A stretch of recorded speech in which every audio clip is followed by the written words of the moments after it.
રાજ્યના ડીજીપી વિકાસ સહાય આજે ગીર સોમનાથ જિલ્લાના સોમનાથ ખાતે પહોંચ્યા હતા અને ગીર સોમનાથની 2 અને અમરેલીની એક સરાહનીય કામગીરી બદલ પોલીસ કર્મીઓને સન્માનિત કર્યા હતા। રાજ્યના ડીજીપી વિકાસ સહાય આજે સોમનાથ પહોંચ્યા હતા। ગીર સોમનાથની 2 કામગીરી અને અમરેલી જિલ્લાની 1 કામગીરી એમ પોલીસની 3 સરાહનીય કામગીરી બદલ તેઓએ પોલીસ કર્મીઓને સન્માનિત કર્યા હતા।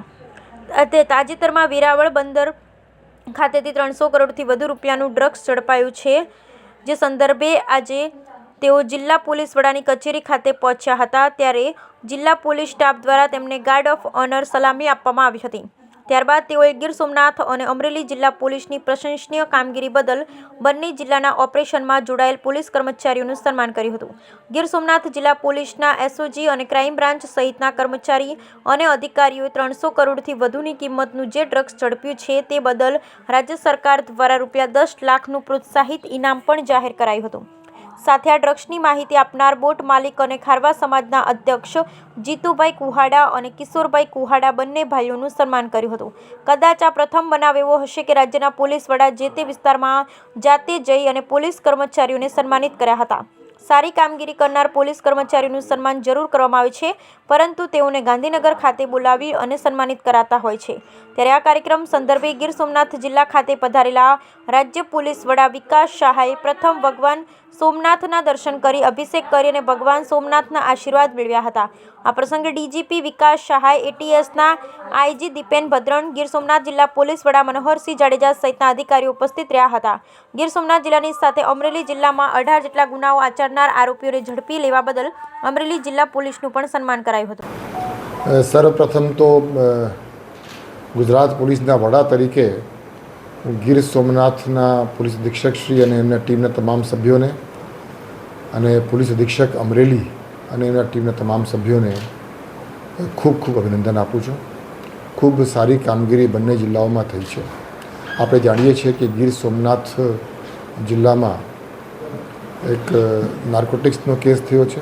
350 કરોડના નાર્કોટિક્સ પકડાયા છે અને એમાં સ્થાનિક પોલીસની જે કામગીરી હતી એને બિરદાવવા માટે અને જે રીતે કામગીરી થઈ છે એનો પ્રથમ ઇન્ફોર્મેશન મને યોગ્ય રીતે મળે અને અધિકારીઓ અને કર્મચારીઓ જે એમાં જવાબદાર અધિકારીઓ હતા, જે લોકોએ આ બધું કર્યું છે, એ લોકોને મળવા માટે હું આજે અહીંયા સોમનાથ આવ્યો છું અને તમામ અધિકારીઓ કર્મચારીઓ સાથે મારી મિટિંગ થઈ છે અને એ મિટિંગમાં જે કંઈ આ લોકોએ કામગીરી કરી છે એની માહિતી પણ મેં મેળવી છે અને સાથે સાથે આ પ્રકારનું દુષ્કર્મ, આ પ્રકારનું કૃત્ય કોઈ ભવિષ્ય પણ ન કરી જાય અને એના માટે કોસ્ટલ સિક્યુરિટીના જે અમુક વિષયો છે તે અંગે પણ ચર્ચાઓ થઈ છે અને એ ચર્ચાઓમાં સ્થાનિક અધિકારીઓની સાથે સાથે ગુજરાત પોલીસની જે એટીએસની ટીમ છે એમને પણ સાથે રાખવામાં આવ્યું હતું અને ખૂબ ઊંડાણથી દરિયાઈ સુરક્ષા બાબતની અને અલગ અલગ પહેલુઓ બાબતની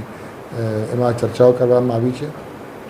એ જ રીતે અમરેલી જિલ્લામાં એક ખૂબ જાણીતા નાસ્તા ફરતા આરોપી પ્રોહિબિશનના એમને પકડવામાં આવ્યું છે, એટલે એના માટે પણ તમામ અધિકારીઓ અને કર્મચારીઓ મળ્યો હતો અને એમને મેં રૂબરૂ અભિનંદન પણ મેં આપી છે।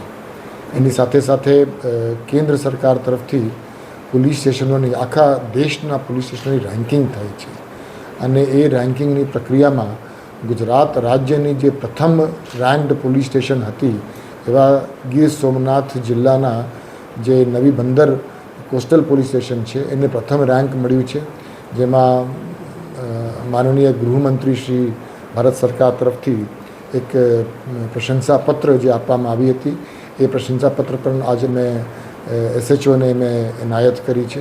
એટલે આ 3 શુભ કામો માટે હું આજે ગીર સોમનાથ આવ્યો હતો। ધન્યવાદ।